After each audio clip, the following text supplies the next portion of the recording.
வணக்கம். சன் நியூஸின் ஒரு மணி செய்திகளை வழங்குவதற்காக நான் ஷமீனா. செய்திகளை விரிவாக பார்ப்பதற்கு முன்பாக முதலில் இந்த நேரத்திற்கான தலைப்புச் செய்திகள்.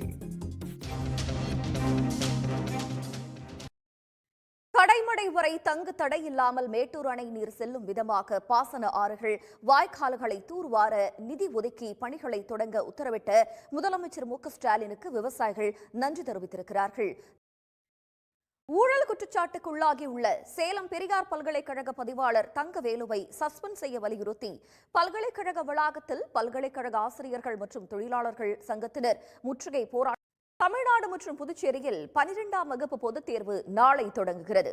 தமிழ்நாடு புதுச்சேரியில் நாளை மாநகர பேருந்துகளில் யுபிஐ பரிவர்த்தனை மூலமாக டிக்கெட் எடுக்கும் வசதி அறிமுகம் செய்யப்பட்டுள்ளது. சென்னை மாநகர மேற்கு வங்கத்தில் சந்தேஷ்காலி கிராமத்தில் நிகழ்ந்த பாலியல் வன்கொடுமை சம்பவத்தை தொடர்ந்து 55 நாட்களாக தலைமறைவாக இருந்த திரிணாமுல் காங்கிரஸ் மூத்த தலைவர் ஷாஜஹான் ஷேக் கைது செய்யப்பட்டுள்ளார்.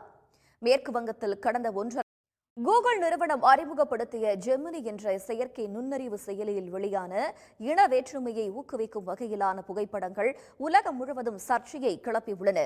இதற்கு பொறுப்பேற்று கூகுள் சிஇஓ சுந்தர் பிச்சை தன்னுடைய பதவியை ராஜினாமா செய்ய வேண்டும் என தொழில்நுட்ப வல்லுநர்கள் வலியுறுத்தியுள்ளனர்.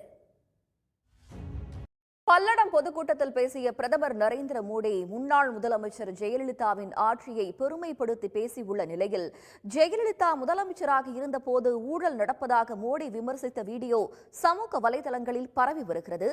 ஜெயலலிதா உயிரோடு இருந்தபோது ஊழல் செய்வதாக விமர்சித்த மோடி தற்போது வாக்கு வங்கிக்காக புகழாரம் சூட்டுவதாக குற்றச்சாட்டு எழுந்துள்ளது.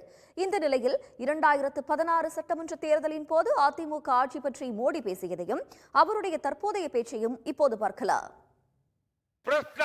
தொடர்வது சிறிய இடைவேளை.